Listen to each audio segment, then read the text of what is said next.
Sir வணக்கம். வணக்கம். இன்னைக்கு மே 1 உழைப்பாளர்கள் தினம். நீங்க ஏர் இந்தியா நிறுவனத்துல ஒர்க் பண்ணிருக்கீங்க, தொழிற்சங்க தலைவராகவும் இருந்திருக்கீங்க.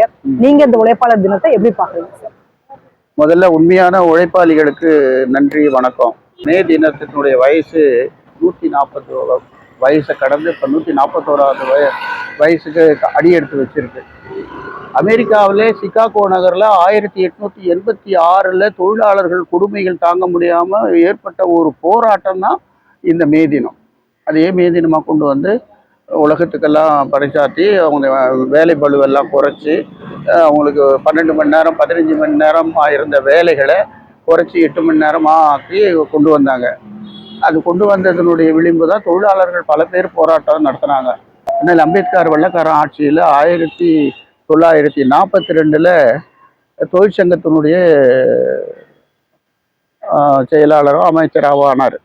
அந்த காலகட்டத்தில் தான் இந்த 8 மணி நேர வேலையெல்லாம் அவர் கொண்டு வந்தார். உண்மையான ஊதியம், 8 மணி நேர வேலை, அவங்களுக்கு உண்டான சுதந்திரங்கள், அவங்களுக்கு இந்த இஎஸ்ஐ படி ஓய்வூதிய திட்டங்கள் எல்லாம் கொடுக்கணும், இவங்களை நிரந்தரப்படுத்தணுன்றதெல்லாம் அவர் கொண்டு வந்தது தான். கொண்டு வந்ததுக்கு அப்புறம் தான் அவர் அந்த இந்திய குடியரசு கட்சின்னு ஒன்று ஆரம்பித்து அந்த குடியரசு கட்சியிலேயே அவர் 17-18 எம்எல்ஏக்களை உருவாக்கி அவரே ஒரு அமைச்சரவையும் ஆரம்பித்தார். அப்போ அவர் அந்த இந்தியாவை பொறுத்தளவு இந்த மே தினத்தினுடைய தந்தை யாருன்னா அம்பேத்கர், அண்ணல் அம்பேத்கர் தான். அவர் கொண்டு வந்த திட்டங்களை, அவர் கொண்டு வந்த ஒரு திட்டன்றதுக்காகவே எந்த அரசாங்கம் வந்தாலும் அந்த அரசாங்கம் அந்த திட்டங்களை மதிக்கிறது இல்லை. முதல்ல அரசாங்கம் தான் அந்த மே தினத்தை அவமானப்படுத்துதுன்னு நான் நேரடியாகவே கடுமையாகவே சொல்கிறேன். அரசாங்கத்தில் நீங்கள் யார்கிட்ட போனாலும் ஒரு தாசில்தார் ஆஃபீஸுக்கு போங்க, அவங்க காலையில் 8:30 மணிக்கெலாம் வந்துடுறாங்க. 9 மணிக்கு ஆஃபீஸ்னால் 8:30 மணிக்கு வந்துடுறாங்க. சாயந்தரம் 8 மணி வரலாம் வேலை செய்கிறாங்க. எல்லாம் வேலை பலு, இன்றைக்கி கலெக்டர் வராரு, இன்றைக்கி அவங்க வராங்க, இவங்க வராங்கன்னு. ஏன்னா 10 பேர் செய்கிற வேலையை ஒரு ஆள் எப்படி செய்ய முடியும்? அந்த வேலை எப்படி பூர்த்தி ஆகும்? அதெல்லாம் நிரப்பலை. அது நிரப்பாததுனால இந்த தொழிலாளர்கள் எல்லாம் கஷ்டப்படுறாங்க. இது நீங்கள் ரயில்வேயில் எடுத்துக்கோங்க, மற்றதில் பிடிஓ ஆஃபீஸில் எடுத்துங்க, எல்லாருக்குமே ஒரு டைமிங் கிடையாது. ப்ராப்பர் டைமிங் கவர்மெண்ட் ஆஃபீஸில் கிடையாது. அதனால பொதுமக்களுக்கு சேர வேண்டிய சில வேலைகள் எல்லாம் எதுவுமே நடக்கிறதில்ல. எந்த கடிதத்தை போட்டாலும் கொஞ்ச நேரத்தில் தூக்கி வெளியே போட்டுறான், குப்பத்தொட்டிக்கு போயிடுது அந்த பேப்பர்ஸ். ஏன் போகுதுன்னு கேட்டிங்கன்னா, இப்போ ஆன்லைன்னு ஒன்று வச்சிடுறாங்க. இந்த ஆன்லைன் கம்ப்ளைண்ட்டுக்கு எதுக்குமே தீர்வே கிடையாது. இல்லை, நீங்கள் ஒரு சீஃப் செக்ரட்டரி கிட்ட ஒரு 36-40 துறை இருக்குது செக்ரட்டரியேட்லன்னா, தலைமைச் செயலகத்திலாம் அந்தந்த துறையினுடைய செயலருக்கோ அமைச்சருக்கோ மற்றதற்கு ஏதாவது அனுப்பிச்சோம்னா அந்த கடிதத்தும் எல்லாமே ஆன்லைனில் தான் அனுப்பணும். அந்த ஆன்லைனில் அனுப்பிச்சாக்கா நீங்கள் அந்த ஆன்லைன்லேருந்து ரிட்டர்ன் ஆகி பனங்கல் மாளிகைக்கு வந்து, சைதாப்பேட்டையில் உள்ள பனங்கல் மாளிகைக்கு வந்து தான் மற்ற எல்லா இடத்துக்கும் போகணும். அந்த பனங்கல் மாளிகையிலேருந்து எந்த லெட்டருமே வெளியில் வர்றதில்லை. அங்கே நீங்கள் பனங்கல் மாளிகையில் போய் கேளுங்க, அது இன்னும் வரல சார், நாங்கள் அனுப்பிச்சிட்டோம் சார், வரல. இந்த ஆன்லைனில் அனுப்பிச்சு அதை ஃபாலோ பண்ணுறவங்களாம் இப்போ நியூ செஞ்சுரி, அதாவது இப்போ வந்தவங்களால தான் அதை ஃபாலோ பண்ண முடியும். ஒரு 50 வயசுக்கு முன்னாடி, வருஷத்துக்கு முன்னாடி செல்லு இருந்ததா, அந்த ஆன்லைன் ஆப் இருந்ததா? இல்லை. அதனால அவங்க மேனுவலாக கொடுக்குற புகாரையும் கூட எதிர்த்து செய்யணும், அதை ஏற்றுக்கணும். அதுக்கு அரசாங்கத்தில் சட்டம் போடணும், அதுக்கு ஒரு ரசீது கொடுக்கணும், பெற்றுக்கொண்டேன்னு ஒரு ரசீது கொடுக்கணும். அதையும் கொடுக்குறதில்ல. இது மாதிரி அந்த ஜனங்களை எல்லாம் ஒரு துன்புறுத்தின்னு இருக்காங்க. அதுக்கு அரசு அதிகாரிகளே காரணமாக இருக்காங்க. இதெல்லாம் எதிர்த்து நாங்கள் மேலதிகாரிங்க கிட்ட போய் சண்டை போட்டால் அவருக்கு என்ன தெரியும்? ஏபிசிடியே தெரியாது. அப்படி ஒன்று நடந்ததா அப்படின்னு. ரெண்டாவது, மிக கொடுமை நடந்துன்னு இருக்கு. சுதந்திர நாட்டில் தான் இருக்குமான்னுட்டு தெரியாது.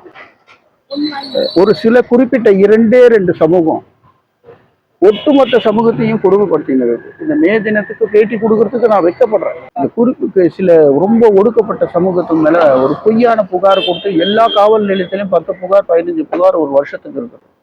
இது அரசாங்கம் நேரடியாக தலையிட்டு அந்த பொய் புகாரை விசாரணை பண்ணி வேணுன்னே செய்கிறது. அவங்க கிட்ட இருக்கிற பணத்திமுறு, சாதி கொடுமை, சாதி வெறி, இதனால இந்த திருவண்ணாமலை மாவட்டத்திலலாம் பார்த்தீங்கன்னா ரொம்ப அதிகமாக இருக்குது. சென்னையில் உங்களுக்கு ஓரளவுக்கு எல்லாரும் பக்கத்தில் அரசு அதிகாரி அலுவலகங்கள் இருக்குது, போலீஸ் கமிஷனர் ஆஃபீஸ் இருக்குது. இதனால இங்கே போவா அங்கே போவான்ற பயத்தில் நடக்குது. ஆனால் அதை சேர்ந்து ஒட்டுமொத்தமாக செய்கிறாங்க. ஒரே ஒரு மிக பெரிய சம்பவம் சொல்கிறேன். 2010வது வருஷம் ஒரு போலியான டாக்குமெண்ட் ரெடி பண்ணி ஆலந்தூர் நகராட்சி செய்து இந்த வேலை. ஒரு போலியான டாக்குமெண்ட் இல்லாத ஒரு சொசைட்டி ஸ்பெஷல் ஆஃபீஸர்கிட்ட ஒரு கடிதம் வாங்கினதான். அதை வச்சு ரிஜிஸ்டர் டிபார்ட்மெண்ட்டில் ரிஜிஸ்டர் எப்படி ரிஜிஸ்டர் பண்ணியிருப்பார் அவர் விசாரிக்கணுமா இல்லையா? ரிஜிஸ்டர் டிபார்ட்மெண்ட்டில் விசாரிக்காமல் அதை ரிஜிஸ்டர் பண்ணி அதை கவுன்சிலிங்கில் போட்டு பாஸ் பண்ணி ஒரு மிகப்பெரிய மனித உரிமை மீறல் நடந்தது. அதுக்கு முக்கிய காரணம் என்ன, அந்த பகுதியில் சதீஷ்குமார்ன்னுட்டு ஒருத்தர் இருக்காங்க. அவங்க வெங்கடபதியினுடைய பிள்ளைகள் 3 பேர், பரணி பிரசாத், சதீஷ்குமார், விவேகானந்தன் 3 பேர். அவங்க 3 பேரும் மாறி, அவங்க அப்பா 3 பேரும் மாறி மாறி 25 வருஷமா அந்த கவுன்சிலர், ஒரு உதாரணத்துக்காக இதை சொல்றேன், 25 வருஷமா அவங்க கவுன்சிலராக இருக்காங்க. அவங்க என்னன்னா 5 குளங்களை மடக்கிட்டாங்க.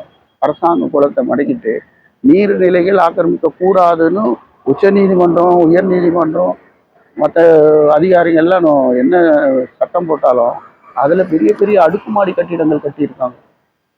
ஒரு ஏழப்பட்டவன் தாழ்த்தப்பட்டவன் எங்கே இருந்தாலும் அதை நோண்டி அவன் இருக்கிற இடம் மட்டும்தான் உங்களுக்கு, மற்றது எல்லாமே வரணும், அரசு அதிகாரிகள் இது எல்லாம் வரணும்.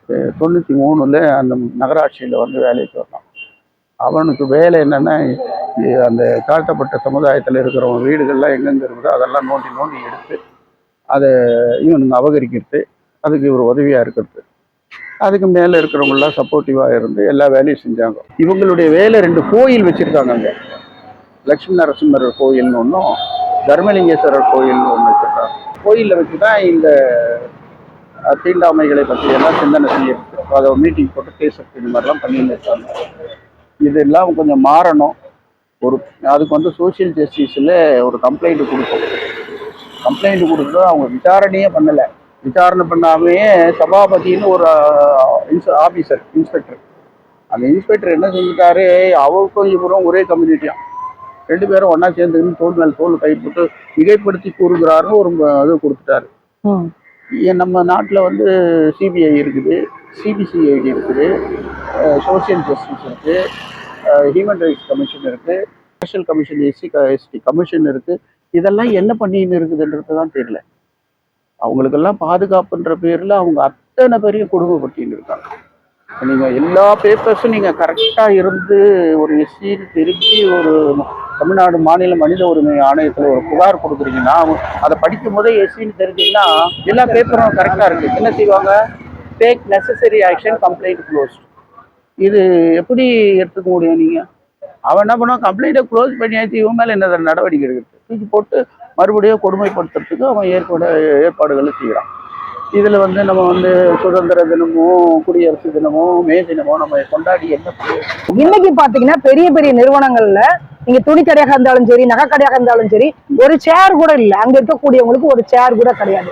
அந்த அளவுக்கு இன்னைக்கு அந்த உழைப்பாளர்களுக்கு கொடுமை நடந்துட்டு இருக்கு. நாம இதை பார்த்துட்டு தான் இருக்கோம். இதற்கான நடவடிக்கை அப்படின்றது என்ன சார் நம்ம சமூகத்தில் எடுக்க முடியும்? இதுக்கான நடவடிக்கை நீங்க ஏற்கனவே சொல்லிட்ட பெரிய பெரிய நிர்வாகங்கள் எல்லாமே அரசியல்வாதிகளுடைய பிணைப்புல தான் இருக்காங்க. அரசியல்வாதி வச்சிருக்கிறவெல்லாம் பாத்தீங்கன்னா பெரிய அரசியல்வாதிங்க தான். இதை யார் நடவடிக்கை எடுக்கணும்? அரசியல்வாதிகளுக்கு யாரு ஹீரோ? அரசியல்வாதிகளுக்கு ஓட்டு போடுறது மட்டும்தான் நம்மளுடைய இது தவிர, அவங்கள அடக்கிறதுக்கு உரிமை முழு அந்தஸ்து பெற்றவன் அதிகாரி. அந்த அதிகாரி ஒவ்வொருத்தருக்கும் ஒவ்வொரு அதிகாரி இருப்பான். அந்த அதிகாரி நல்லவனா வரணும், எதையும் தாங்கக்கூடியவனா வரணும். நீ மிரட்டுறியா மிரட்டிக்கோ, கொலை பண்றியா பண்ணிக்கோன்ற ஒரு அதிகாரிங்க ஒவ்வொருத்தனுக்கும் வந்தாலே இந்த மாதிரி குற்றங்கள் நடக்கவே நடக்காது. ஒரு மிகப்பெரிய நிறுவனம் டாடா நிறுவனம், அந்த டாடா நிறுவனத்தில் நான் வேலை செஞ்சேன். அதனாலேயே அந்த டாடா நிறுவனத்தில் ஒரு டாடா சின்ராய்னு ஒரு ஜேசிபி ஒன்று வாங்கி, அந்த ஜேசிபி இல்லாத அது பேர் டாடா சின்ராய். அதை வாங்கினது, அதை மெக்கானிக்ஸோ எல்லாம் பண்ணி கொடுக்குறதுக்கு ஒருத்தன் கான்ட்ராக்டர், அவன் பேர் சுரேஷ், சதீஷா சுரேஷ். ஆமாம், அவர் தான் இந்த சென்னை போரஸ்ன்னு ஒரு கம்பெனி மூலமா ஒப்பந்தம் வச்சிருக்காரு. வண்டி வாங்கினதுலேருந்து அவர் மெக்கானிசம் வர்றதே கிடையாது. ஏன்னா மெக்கானிசத்துக்கு எல்லா நிர்வாகத்திலையும் நீங்கள் பார்த்தீங்கன்னா, வண்டி ஏதாவது ஒரு பொருள் கொடுத்தீங்கன்னா ஒரு ப்ராப்ளம்னா உடனே வருவாங்க. வரவே இல்லை. வராத போகும்போது வந்தால் ஏதாவது தப்பாக ஒரு ரிப்பேருக்கு இன்னொரு ரிப்பேர் பண்ணிட்டு போயிடுவாங்க. அந்த வாரண்டி முடிகிறவர்களும் ரொம்ப டார்ச்சர் பண்ணி கடைசியில் 2 வருஷம் வரல. இதை நான் சிஎம் செல்லுக்கு கடிதம் கொடுத்தேன். போலீஸை கொடுத்த டார்ச்சர் பாருங்க.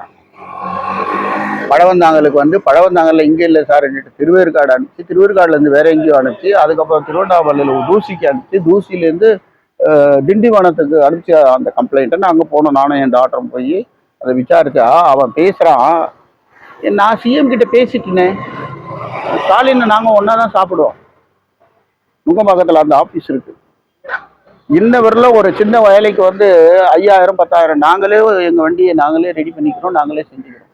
இந்த மாதிரி ஒரு சில சமூகங்கள் சில அமைச்சர்களா, அது உண்மையா பொய்யான்றதெல்லாம் தெரியாது, ஆனால் அந்த புகார் அப்படியே நிலுவையில் இருக்கு. அது என்ன நடந்தது நோட்டீஸ் அனுப்பிச்சிட்டேன்னு கூட பொய் கூட சொல்லலாம். அந்த நிர்வாகத்துக்கு இந்த டாடா நிர்வாகம்ன்றது ரொம்ப பெரிய நிர்வாகம், ஒரு நேர்மையான நிர்வாகமும் கூட. அவர் மாதிரி வேர்ல்டில் வந்து ஜனங்களுக்கு தொண்டு செஞ்ச ரத்தன் டாட்டா மாதிரி ஆளே கிடையாது. அந்த நிர்வாகத்தினுடைய பேரை கெடுக்கிறதுக்கு இந்த மாதிரி தப்பான ஆளுங்க ஒப்பந்தம் பண்ணின்னு அசிங்கம் பண்ணின்னு இருக்காங்க. அதில் வேலை செய்கிறவனுக்கு சம்பளம், நீங்கள் இந்த மே தினத்துக்காக சொல்கிறேன், அதில் வேலை செய்கிறவனுக்கு எவ்வளோ சம்பளம் தெரியுங்களா? 15,000 20,000, அதுவும் சம்பளம் சரியாக கொடுக்குறது. அப்போ அவன் எங்கேருந்து மெக்கானிசம் பண்ணுவான்? நீங்கள் 6 மாதம் இப்போ 3 மாதமாக சொல்லி கடைசியில் வேறு ஆளுங்களை வேறு இது வச்சு நான் செஞ்சு முடிச்சிருக்கேன். அதுக்கெல்லாம் காரணம் இந்த நீங்கள் அரசியல் அமைச்சர்களும் மற்றவங்களும் இந்த மாதிரி கம்பெனிகளோட வச்சுக்கிறதுனால தான் தொழிலாளிகள் கஷ்டப்படுறோம், அதில் ஓடி போயிடும். அதில் அந்த நிர்வாகத்தில் பார்த்தீங்கன்னா சென்னை பூரக்ஸில் ஏகப்பட்ட பேர் ஓடி போயிட்டான். இப்போ நான் கொடுத்த புகாருக்கு கூட இன்னும் வரல ரிப்ளை வரல. சிஎம் கிட்ட இப்போ சிஎம் வந்து இப்போ மாற போகிறாரோ அவரே வராரோ, வந்தாருன்னா அது என்னன்னுட்டு பார்க்க சொல்லணும். உண்மையிலேயே முதல்வருக்கு வந்து அந்த சுரேஷ்ன்றவன் வந்து ஃப்ரெண்டா, 2 பேரும் தோல் போல கையை போட்டுன்னு போவாங்களாம், 2 பேரும் ஒரே தட்டில் சாப்பிடுவாங்களாம், இதெல்லாம் அவர் விசாரிக்கணும். இந்த புகார் என்ன ஆச்சுன்னுட்டு அந்த திண்டிவனம் போலீஸ் ஸ்டேஷனில் விசாரிக்கணும்.